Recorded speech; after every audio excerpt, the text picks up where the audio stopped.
A warm welcome to everyone to this COP26 side event in the largely virtual EU Pavilion. My name is Matthias Duva. I'm head of the climate team at Ecologic Institute, an independent think tank based in Berlin. And it's my pleasure and privilege to act as moderator for this event, which is titled Long-Term Strategies, Priorities, Lessons, and Opportunities for International Cooperation. This event brings together a range of organizations as organizers. We have the German Advisory Council on Global Change, WBGU. We have the German Development Institute and the Enhanced Regional EU-ASEAN Dialogue Instrument, also known as E-Ready, that's funded by the European Union. And we have a WISE Europa Institute, which is an independent think tank based in Warsaw. In addition to representatives from this group of host organizations, we will be joined by further experts and officials from the Ministry of Environment and Forestry of Indonesia and the South African Institute of International Affairs. We are grateful for everyone's participation and also for your interest in our event.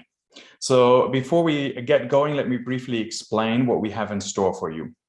We have divided the next hour into three parts. Three here, virtual background. First, we'll hear three different content inputs presenting results from recent analysis on long-term strategies. These will come from Anna-Katharina Hornich, who is director of the German Development Institute, who will present results from joint work with the WBGU on the importance of long-term strategies, the need to look beyond climate neutrality, and the potential for international cooperation. Then as a second input speaker, we'll hear from Alexander Sniegotsky, who is head of the Energy, Climate and Environment Program at WISE Europa, and he will be presenting analysis carried out under a project called Climate Recon 2050 that compares, in his analysis, 4 national long-term strategies from EU member states. And a third content input will be from Julia Gross, who is a manager in international climate policy at think tank Adelphi. And she will share with us key insights from a study carried out for E-Ready that is analyzing the state of long-term strategies in ASEAN countries. These three inputs will carry us into part 2, in which we'll have responses to the inputs from the respective perspectives by 3 additional speakers, which will be Henriette Vergeman, who is first counselor for climate action at the EU delegation to Indonesia and ASEAN. Then we will have Emma Rahmawati, hopefully, who is director for climate change mitigation at the Ministry of Environment and Forestry of Indonesia. And we will have Elizabeth Sidiropoulos, who is chief executive of the South African Institute of International Affairs. And then our third part is where you as the audience also get to ask your own questions, and we'll have a discussion among the panelists. And I'd kindly ask you to use the Slido tool for this purpose. And so before we're getting into part 1 with the content inputs, we want to actually try out that tool specifically to engage everybody who is currently online joining us and participating in this event. So we want to use the polling feature. And I would like to ask our colleague Jan Siegmeier to get it going. You see the question is live, and it is, do you expect a COP decision on continuing the long-term strategies process? And there are 4 possible answers that you can click on. We're going to give you a bit of time. You can submit your own answers. The first ones are coming in. And I know this takes a moment for those that are joining the platform. Look for the Q&A and polls segment in Slido. And I cannot tell for sure how many submissions we already have, but I'm going to give you 10 more seconds before we present the results. And if we have time, then we will try this out again towards the end. So, if you didn't manage this time around, hopefully you can participate the second time around. So I'm going to ask that we get the results, please, regardless of how many inputs we have. So we have quite a split in the audience between, the numbers are still changing, a three-way split. And the last one is still gaining ground. So, we should have closed the polls early to get a clearer result. So we're going to take the result that's currently on screen as a positive one that just won out on a small margin. So, which is assuming that the invitation to submit long-term strategies will be extended. Thank you very much for indulging us and making use of this tool. And that we'll use as a segue now to actually go to the content inputs. And I therefore call on Anna-Katharina Hornitsch from GDI to provide us with her insights. You have the floor. Thank you, Matthias, for the kind introduction. Ladies and gentlemen, it's an honor to be here with you today. I will draw next slide on two studies. One study by the German Advisory Council on global change that argues that we need to look beyond climate neutrality and invest into long-term strategizing now. And a second study that argues for the field of development policy, development cooperation, to step up its actions and responsibility for climate politics. Next slide. I hope you can read the writing a little better than I can. It's very subtle, but basically the German Advisory Council on Global Change, we argue that the national climate neutrality is no longer, or the focus on national climate neutrality is of course important, but it's no longer sufficient. Rather, we need to invest into long-term strategy development that offer orientation beyond 2050 and towards 2100, and place the focus on climate stabilization by, on the one side, look at global climate stabilization by looking at the one side, of course, at total emissions, and with this also at the emissions of all countries, and secondly, invest into forward-looking decarbonization pathways that maintain options for permanent CO2 removal. Next slide. Well, we are reminded again and again of the fact of the historical responsibility of high-income countries. They are the countries where per capita the greenhouse gas emissions continue to be highest. And at the same time, we also know that since 2007, the greenhouse gas emission increases in lower middle income countries and upper middle income countries continue to rise. That means that the mobilizing of support here from high income economies in supporting the game changers, the big transition economies, Brazil, South Africa, India, China, in meeting their climate, in decarbonizing their economies. Next slide.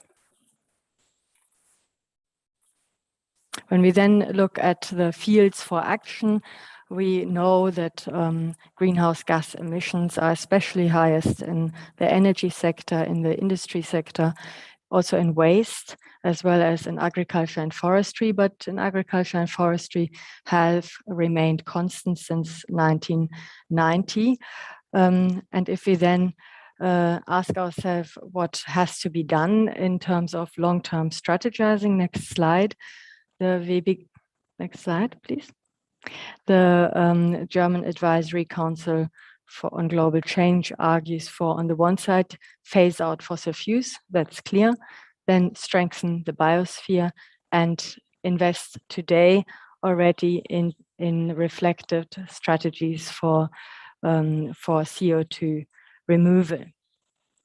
Next slide.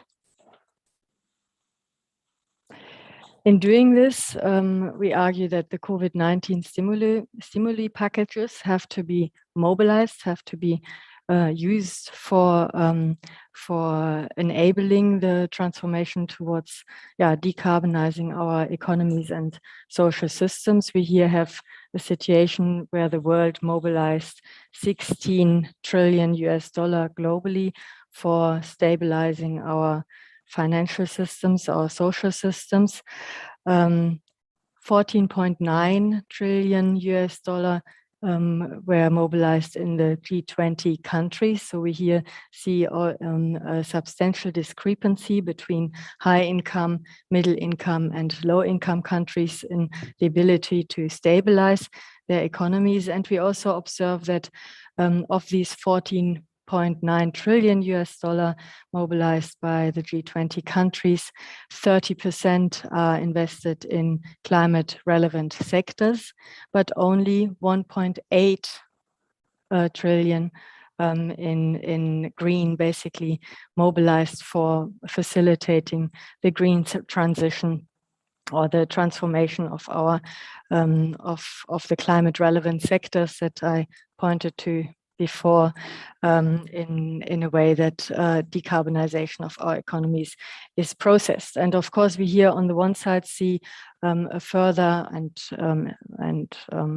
see the threat of a further widening of the social gap globally and between societal groups in all societies, and that the modernization of economies as based on these stimuli packages is not indeed supporting the transformation, a CO2 neutral and climate stabilizing transformation of our economies, but rather supporting to a substantial degree old technologies, non-green technologies, and with this also stabilizing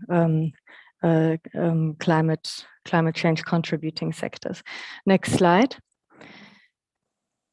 Finally, we link the climate financing and NDC activities to the Agenda 2030. And here see on the one side that substantial funds are being mobilized for goal 7, so energy itself, or also goal 11, so climate neutral urbanization, etc., etc. But what we also see is that a number of significant transformational levers and SDGs that focus on quality education, SDG 4, for instance, or decent work and economic growth, SDG 8, or responsible consumption and production, SDG 12, hardly play a role in climate financing. That means that while we focus on the fields for action that are climate relevant and identified by the GSDR, for instance, the Global Sustainable Development Report and others, we do not use and mobilize the transformational levers that are also identified by the GSDR to the same degree and to the degree that we need to mobilize them. With this, I end. Last slide. I would like to once more thank the German Advisory Council on Global Change, as well as the New Climate Institute and my colleagues, and of course, all of you. And I'm looking forward to the discussion. Thank you very much indeed, Anna Katharina. I wholeheartedly recommend both of those reports, and thank you for the pointers to the need to integrate the sustainability dimension properly, and also the the need to have specific content in the long-term strategies, the 4 elements that were shown in the graph earlier. And this I will use as my segue to go to Alexander, because he's actually, he and his colleagues, I should say, have done analysis looking at both process and contents of 4 national long-term strategies in Europe. Alexander, please, you have the floor. Thank you very much, and it's an honor to be here and present our work. So first of all, this is a part of a much broader process where we look at long-term strategies, national long-term strategies in the European Union.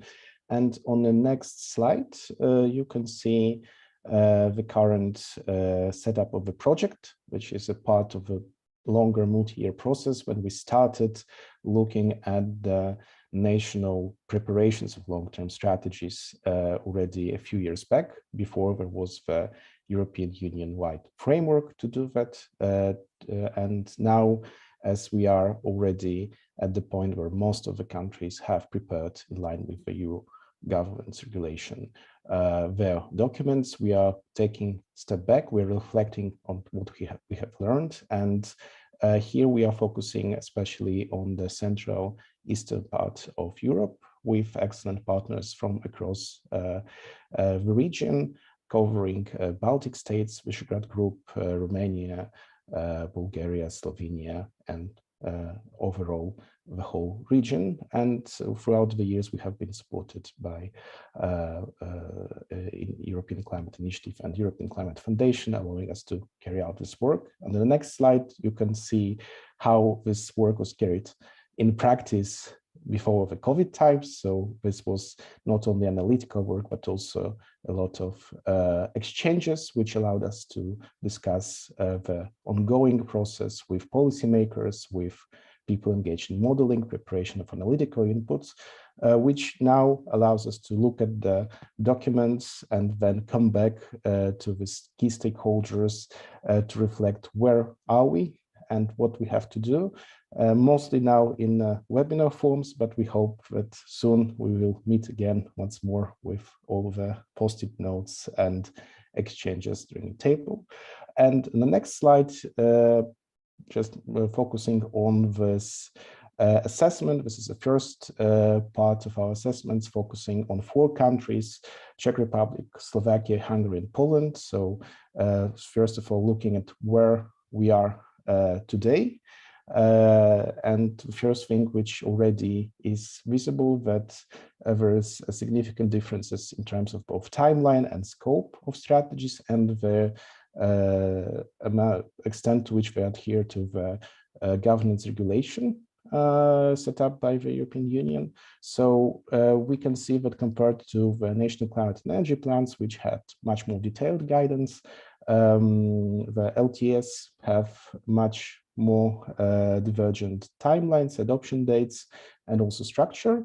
So we had Czech Republic as one of first movers and first mover in the region, adopting their long-term strategy early on, which also is reflected in a bit different level of ambition, which was put in a context in 2017.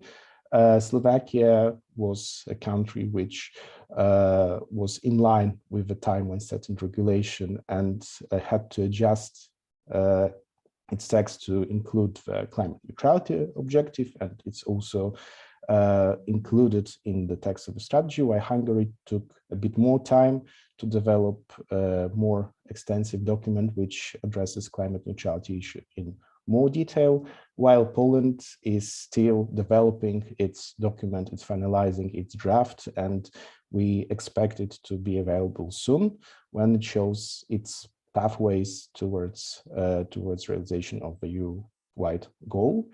And in terms of similarities with all our documents, which are not only declarations, but they are also based on quantitative assessments, including economy-wide models.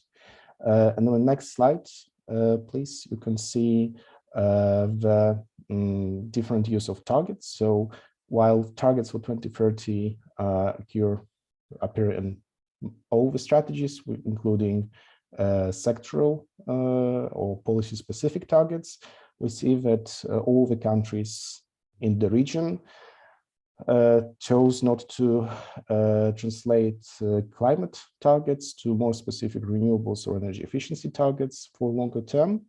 Although this modeling exercise and quantitative indicators which they present in their strategies might be used as indicative milestones, while still not being clear policy commitments to deliver specific increases in renewable energy production or energy efficiency. On the next slide, you can see further elements moving beyond only numbers. So one thing common for every strategy is that there are estimates of investment needs for transition, which for all the countries In many cases, European discussion was raised as an important challenge, both domestically and for common climate policy framework. And this estimates are typically provided not only on aggregate, but also include estimates for sectors.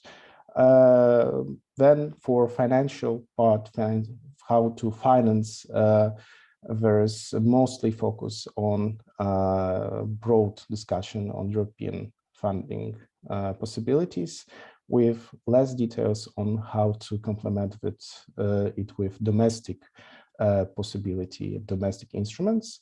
And then the part on research, development, innovations is quite differentiated between the strategies. Some strategies mostly omit this issue. Some strategies delve into some details and needs about what has to happen in order to deliver climate neutrality.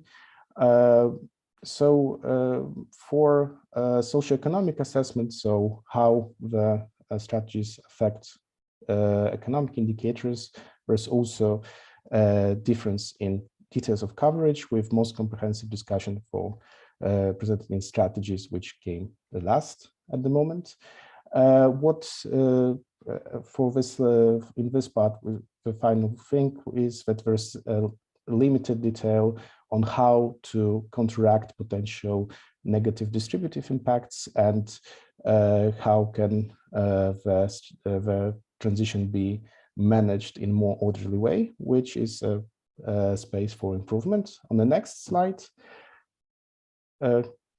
please, you can see that there's also governance. There's difference in governance, but basically every country has established or strengthened existing institutional setup to assess, monitor, and govern strategy implementation. And on the next and last substantial slide, I think that the current review of what is on the table with different national strategies shows that there's significant capacities on the national level to develop strategies, but at the same time there's a lot of space for more guidance and cooperation both on regional and European level. And within our project, we will continue monitoring this issue and provide more geographic and sectoral assessment. Thank you very much. Thank you very much indeed, Alexander, for these insights. Very interesting, I think, to see the many differences that exist still between country strategies, both in terms of content and process from the region. And Julia has probably had similar experience as the colleagues at Adelphi have analyzed the state of play on developing national long-term strategies among ASEAN countries. Julia, we look forward to hearing what you found. Thank you very much. It is my pleasure to be speaking today on behalf of EREDI, the Enhanced Regional EU-ASEAN Dialogue Instrument. And my topic today is building blocks of LTS development. I will provide some insights from the ASEAN region and also outline the prospects for international cooperation related to LTS. Next slide, please. So first, focus on just say a few words about this recent study conducted by EREDI, then provide some good practice insights from the already submitted LTS around the world, say a few words about what is the current status quo in the ASEAN region, and then come to the recommendations. Next slide, please. So recently, EREDI has conducted a study aiming to answer the question, how can actually ASEAN and its member states best move forward in the LTS development process? What we did is we first accumulated the good practice globally from the submitted LTS, and then we tried to identify where the ASEAN member states currently stand in the LTS process. So what are their challenges? What are their opportunities? And finally, we propose some specific regional approaches to advance the LTS agenda in the region. Next slide, please. So just saying a few words about the good global practice, we know that over 30 LTS have already been submitted, and of course, each of them sets its individual priorities. However, at the same time, it is possible to identify certain common trends, the so-called building blocks of LTS that the majority of strategies have.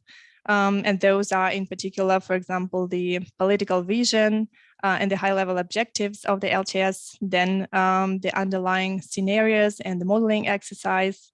Further on, those are the sectoral pathways, the governance architecture, and also the resources needed to implement the strategy, and finally also the monitoring and review procedures.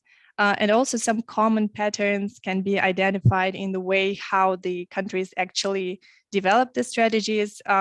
This starts basically from working on the political vision and goal setting, but then going into the quantification exercise and modeling in order to inform the vision, the actual drafting, the comprehensive consultation processes among stakeholders, and the final adoption and submission. Next slide, please. Summarizing the insights from the ASEAN region, it can be said that the countries have, on the one hand, made a lot of progress on certain LTS building blocks, for example, with regard to the vision. So many climate policy documents going into the midterm, but also some going into the long term have been adopted, and also many countries have already institutional and governance arrangements. And also stakeholder engagement procedures in place. But on the other hand, there are also certain areas which we identified as particularly challenging, and those are especially the four ones: the limited knowledge of modeling tools and the experience and the technical capacities to prepare long-term projections.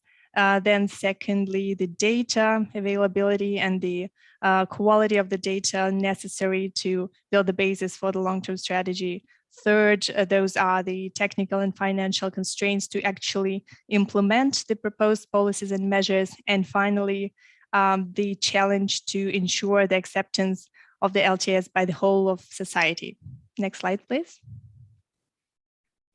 And then you can also click further, thank you. Going straight to the recommendations. So we think that based on the analysis, we put forward the three recommendations. First of all, ASEAN should enhance its political exchange on the elements of a regional long-term climate policy vision. Second, the technical exchange in LTS, I will say a few words about it just in a second.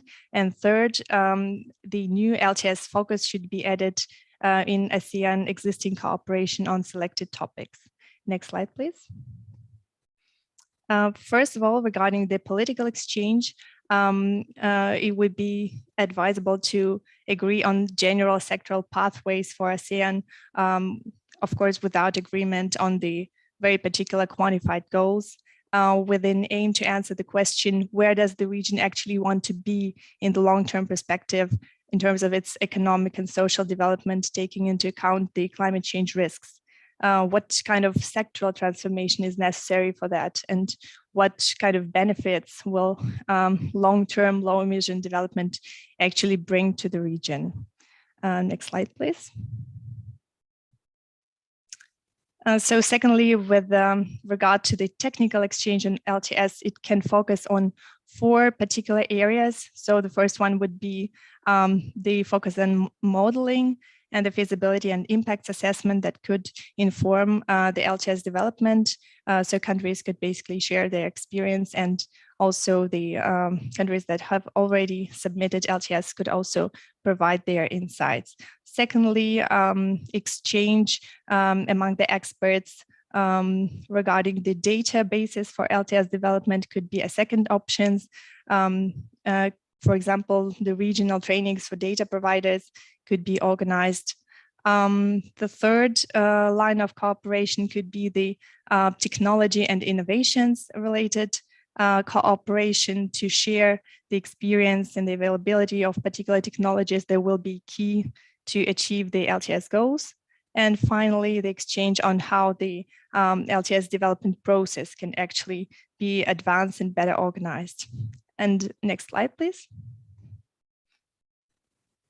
And finally, our last recommendation was to add a new LTS focus in the ASEAN cooperation on selected topics. And those would be, first of all, the cooperation on market mechanisms and carbon pricing, because many ASEAN countries have an interest to develop their domestic as well as international carbon pricing market-based mechanisms. So it would be important to discuss them in the light of how they could be helpful to deliver on the LTS goals. And for those willing, even maybe coordination on some regional or bilateral common approaches. The second one would be the adaptation cooperation, in reaching the adaptation cooperation through the dialogue, for example, on long-term vulnerability assessments and disaster risk reduction approaches. And finally, the climate finance perspective, which is very important for the development and for the actual implementation of the long-term strategies. So that would be the development of maybe some joint regional climate projects and bringing closer the financial institutions of the ASEAN member states to discuss LTS priorities. Next slide. So with that, I thank you for your time and give the word back to Matthias. And I'm also looking forward to the discussion today. Thank you very much indeed, Julia. Very interesting to see that analysis and the list of topics for a potential exchange to try and start a dialogue on the challenges and the benefits of long-term strategies and their development in the region. We will get back to that as a topic as part of our conversation. We're going to, I want to thank again all three input speakers, and we're now moving to what I announced as part two, and go to our additional trio of experts, each of which represent a slightly different region of the globe in terms of their work focus and their origin. And I'm going first to Henriette Vergeman, First Counselor for Climate Action at the EU delegation to Indonesia and ASEAN. And Henriette, I know you are basically, you're not working in Brussels right now. You have spent years working in Asia, but still you represent obviously also and have to translate EU policy there. So the EU actually presented its own long-term strategies now already 3 years ago. At the same time, we just heard from Alexander, not all of the member states have yet done so. What are your thoughts on the use of long-term strategies from a European perspective? Thank you very much. Thank you. Good afternoon, colleagues here in Europe, and good evening to colleagues in ASEAN, if you're still with us. So let me just say what probably needs to be said in each of the sessions, and nobody has said it yet, so I will say it. We saw the IPCC report just a few weeks back, and I think the conclusions were clear. We need to act, and we need to act more, and we need to act quicker if we want to have a chance of keeping the 1.5 degrees Celsius within reach, and if we want to lessen the impacts of climate change that we already see. This is true everywhere, but it's very, very true in ASEAN. So that's my first one of my first points. In the EU, as I think everybody is aware, we are convinced that long-term strategies are a crucial component of exactly this development to ensure that countries remain within a development path that makes this 1.5 degree possible. So development is needed and is welcomed, but it needs to be based on a long-term strategy that takes into consideration all these aspects. So as you mentioned, we in the EU have our long-term strategy, and through the European Green Deal and the Fit for 55 package, which was released just this summer, we have committed to reduce net emissions by 55% by 2030 compared to 1990, and also to being the first climate neutral continent by 2050 in line with the Paris Agreement. So we think that long-term strategies are both an urgent necessity, but also an opportunity to build a better future for all of us. we are extremely aware that we can't do this alone. Of course, we are happy and proud about the EU's own developments, even if, of course, as we saw, there are still things to be worked on and to be improved. But we know that we cannot do this alone, and we need to work together in a truly global effort if we want to make this happen. So that's why we have been working together with many regions, as we've seen in this session. And I'm now speaking in particular on ASEAN, because we want to show that increased climate action can go hand in hand with economic prosperity and development, doing the development that is needed in the region. So we were really happy with the study, the LTS study that Julia just presented, because we saw that actually a lot is already happening, and we see a lot of common ground between the EU and ASEAN, a lot of opportunities to work together. And without repeating all the conclusions, I just wanted to say that we feel that ASEAN has a really important role, an important opportunity to be bringing together the ASEAN member states and the countries of the regions. And we really want to work together with the region to put some of these recommendations into practice and now move to the next crucial step, which is to actually develop and implement the long-term strategies. So thank you very much for that, and really happy to be here today. Thank you so much, Henriette, for that additional perspective on the EU's motivation. And since you were speaking specifically about the ASEAN region, again, we now have with us Emma Rahmawati, who is Director for Climate Change Mitigation at the Ministry of Environment and Forestry of Indonesia. Director Rahmawati, we are so appreciative of you making it into the event, because we know that you're directly involved in the negotiations. You're also joining, from obviously inside the conference center. My question to you would be, Indonesia is one of those countries in the region that has actually submitted a strategy. It's called a long-term strategy for low carbon and climate resilience 2050. So specifically combining those two aspects. And I would like to ask you to tell us a little bit more about the motivation to develop the strategy and what benefits you see in doing so.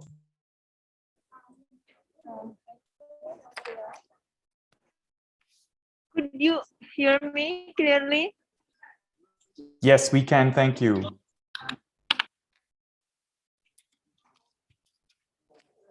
Yeah. First of all, I would like to apologize for this late joining to this event, and also maybe a bit noisy here because I'm in the middle of the negotiators here, because I don't find any appropriate place. So hopefully it is not it's still quite clear to you. First, of course, good morning to you here in Glasgow and other parts of in Europe, and also to our good evening to our colleague in ASEAN countries. Matthias, thank you very much for your guiding question. For Indonesia, the LTS has been stated clearly in our first NDC. So it was stated that our intention to prepare our LTS since 2016. So when it is just the continuation process for the previous preparation of NDC. For LTS is very important to give the long-term policies and also direction how we can move forward with our NDC. So it will give guidance for our second and also other subsequent NDCs. This is long-term guidance because basically our LTS is also referred to the same methodology, the same assumption of the first NDC, but we are aware that NDC is not in line with the Paris Agreement, so that's why we have the based on the current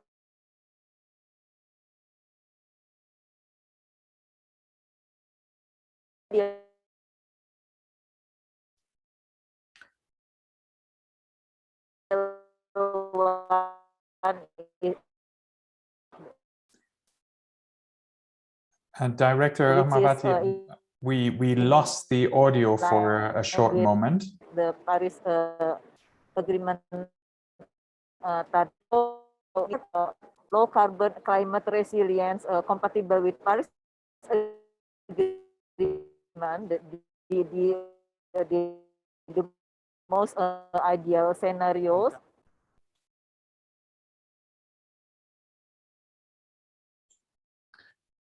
So it looks like, unfortunately, the high intensity of the Wi-Fi usage in the conference center has cut off Director Rahmawati, which is a real pity, because I would have liked to hear more details from the Indonesian experience. I think extremely important pointers from her that there's been a year-long integration of the intention to plan for the long term and to start developing interim targets, and therefore have more short and medium term goals be informed by a long-term direction. I want to now make use of the fact that we have on a more stable line here our third regional perspective. And with that, I'm looking and going to Elizabeth Sidiropoulos, who is Chief Executive of the South African Institute of International Affairs. Elizabeth, South Africa's low emission development strategy was already submitted just over a year ago. And I want to hear from you, what your sense is of, what that means. What did the process of developing the strategy do for your national climate policy, or do you see any, specific impact that it has now that it's been adopted? Right, thanks. Good afternoon, everybody from Johannesburg. Great to be joining you all for this really critical discussion. And thank you for the opportunity. Firstly, also to say that I thought the two papers that Anna Katarina referred to right at the beginning were really excellent and really important contributions to the broader discussion. Let me respond to your question, and then also make some observations in terms of the debates that are happening here in South Africa and Africa around the LTSs and climate transformation and just transitions. And South Africa has submitted its long-term strategy. It's not or developed it. It's probably not as detailed a document as one would require. Certainly over the last several months, there's been a lot of work that's been put into the NDCs, and we've revised our NDCs downwards in terms of ambition, but to actually really focus on the 2 degree between the 1.5 and the 2 degree, and that's been a very consultative process, very open process, led by the Presidential Climate Change Commission, as well as by the Department of Environmental Affairs. And certainly, I think over the last year, there has been, and I think partly because it has been an inclusive process, I think there has been an acceleration in the public debate around the importance of making some very critical choices right now in order to be able to deal with both adaptation and the much needed mitigation in the South African context. Of course, South Africa, G20 member, the 12th largest emitter in the world, but a very different profile from the rest of the continent. I think the biggest challenges for South Africa, and indeed for the continent, are how do we visualize the future in terms of our long-term strategies, and make sure that that future is managed in a just fashion. South Africa specifically I think, has the highest Gini coefficient in the world. We sometimes compete with Brazil. I think we're highest at the moment. We have tremendously high unemployment levels, high poverty, a lot of it a legacy of apartheid. So very difficult choices that we have to make now in order to be able to realize our long-term vision for where we want this economy to be. And of course, highly coal dependent in terms of our energy production. About 77% is from coal, but relatedly also coal is an important export. And so you're talking here about a country like South Africa and other developing economies that have a reliance for the energy production of fossil fuels, but at the same time, also in terms of their export basket, a significant reliance on fossil fuel exports. And that can be a perfect storm when you're dealing with significant socioeconomic challenges. So, in preparation for this discussion, I thought I'd highlight very briefly, because I know we don't have much time, just I'm just going to give you 5 headlines or 5 tweets, so to speak, on these issues that I think feed into how effectively a country like South Africa can manage, can realize long-term strategies and use them in a way that they're intended. But also how the continent, and only one other country from the continent has actually submitted its LTS, and that's Benin. A number of others are busy discussing them, but they haven't been submitted. So 5 considerations. One is really we need to ask the difficult questions around climate finance architecture, and is it fit for purpose? The second one is around what is often termed, certainly in the European debate, is very much seen as incentives to decarbonize, but if you're sitting on the other side of the fence, these can also be serious sticks. So there are carrots, but they're also sticks for us. And if there isn't the architecture to support it, to support this becoming an incentive rather than just a stick. The third issue relates to debt, and can we think of debt sustainability, creating debt sustainability frameworks that help us to reach green and inclusive transformation. And the fourth point relates to an issue that I think was also highlighted in the reports around research development and intellectual property rights. And here I have to say it, after all, South Africa has been leading on this IPR temporary waiver at TRIPS. We really need to think, is our intellectual property rights fit for ensuring with green technologies catalyzed for development, or is that an additional cost? And lastly, the issue of political momentum around financing. I spoke earlier about climate finance architecture, which is and there I'm referring to the balance between grants and concessional financing, who is eligible for concessional financing and who isn't. So is the category of LIC, MIC still relevant?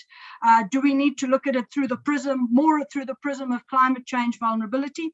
But then we also have to probably recognize that on the platform of political momentum, we have 100 billion, which we're still battling to get to in the developed world, that you are still battling to get to in the developed world. That should really be a threshold. That isn't what is required to really affect large-scale economic and social transformation of our economies in order to really give effect to our long-term strategies. I'll stop there. Thank you so much, Elizabeth. I very much appreciate you, on the one hand, helping us live up to also part of the title of our event by stressing the need to embed the conversation about national use and of long-term strategies in this international context, and by making that specific reference to another big topic at COP26.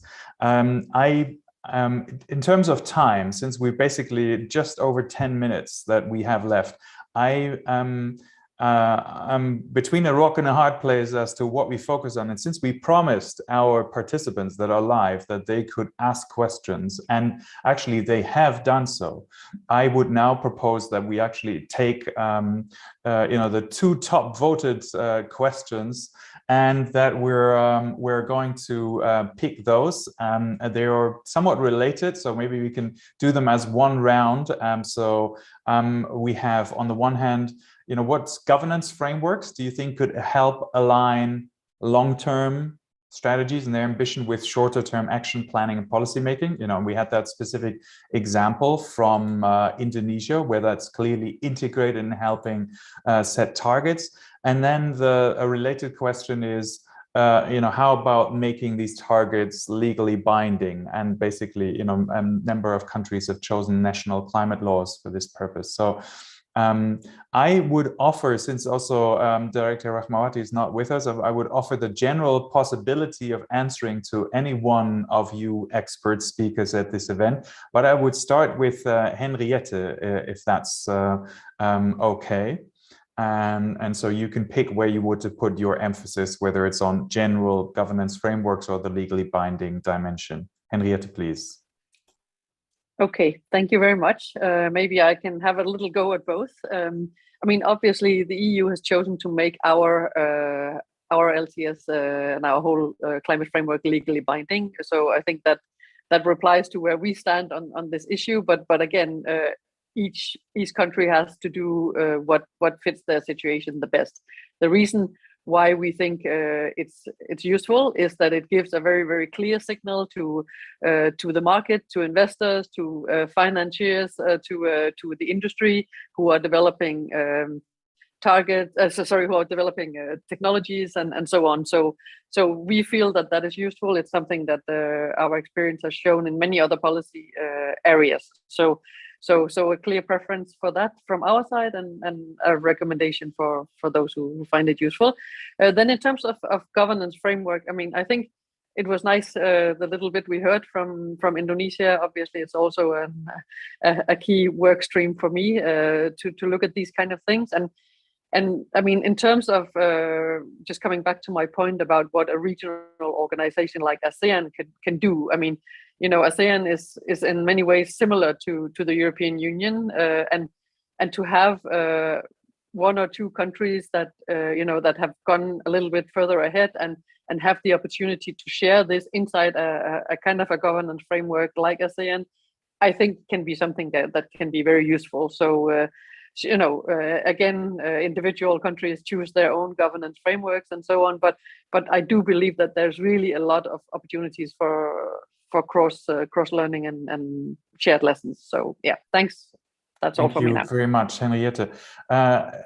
Elizabeth, since you actually mentioned right at the start of your input how the process, and it having been rather inclusive, actually, made a difference to the political culture and the support to it. Do you have some thoughts on the governance for the long-term implementation?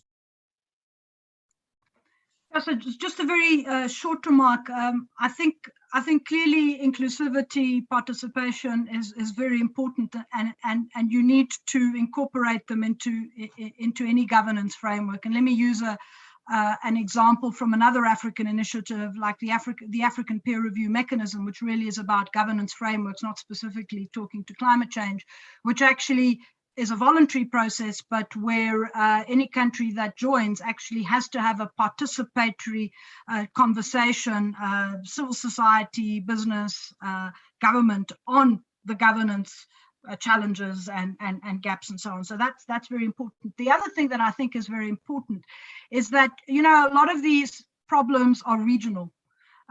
We say climate change is global and we need global frameworks.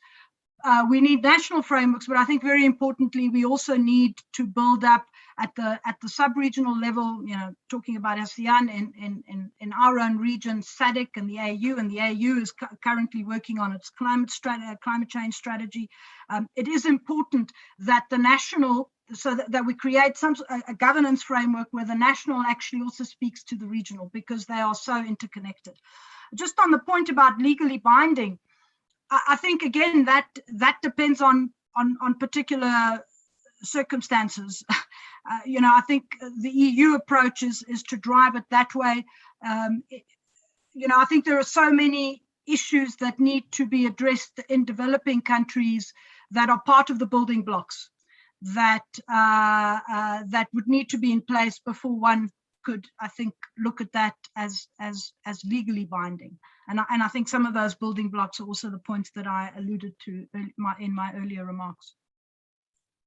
Thank you very much, Elizabeth. And I think your earlier comments also spoke to the need for some strengthening in the international governance of supporting countries more generally in the long-term transition, and to some extent that is what these talks are about, and the further development of COP26, and maybe we'll get something specific referencing long-term strategies by the end of the 2 weeks.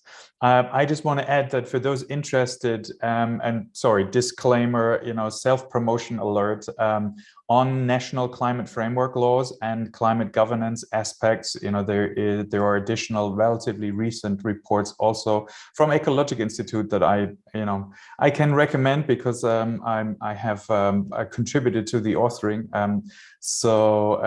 At least that's why I know what's inside. I just wanted to say, to your point also on the need for regional exchange, because that was a key recommendation also from the analysis that Julia presented. In fact, this was part of the motivation behind us starting Climate Recon 2050 as a platform for exchange between member states, because with all the support at the EU level for the long-term dimension and putting new EU policies forward, the actual exchange specifically to long-term strategies for an exchange among countries has been very limited here. So I personally would think that's where we have a bit of a gap as well in the EU, where we could strengthen our own dialogue.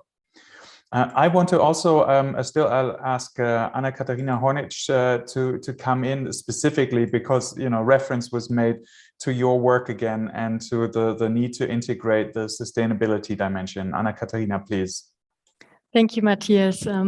Thank you, everyone. It's a very important discussion. First, I would like to point out that the German Advisory Council on Global Change actually argues for compulsory long-term strategies, and then goes even a step further and argues for minimum requirements that have to be formulated and defined for coherent, effective, and fair long-term strategies. So basically weaving in what you, Elizabeth, have underlined, Henriette has underlined, Julia has underlined. No? So making sure that the transition comes with a promise.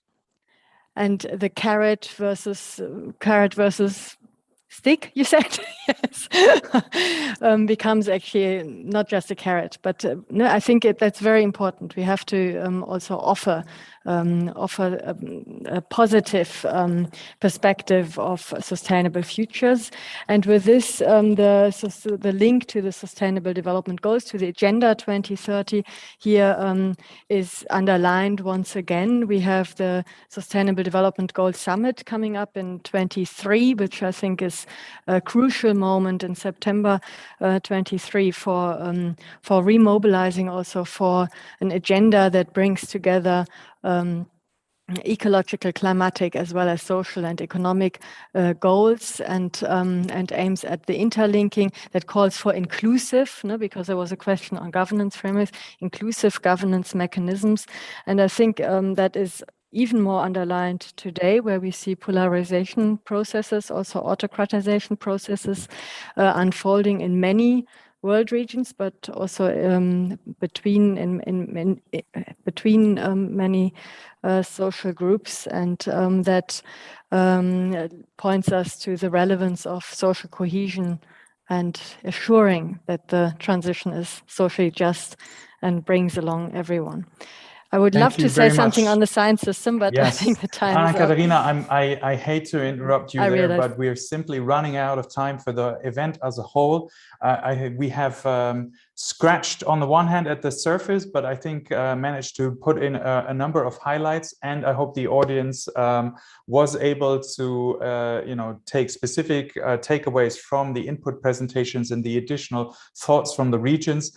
I would love very much for us to be able to continue, but alas, other interesting presentations and events await. Thank you very much to everybody for joining, and thank you indeed for your interest in long-term strategies, and we wish you all a politically productive COP26. Thank you, everybody.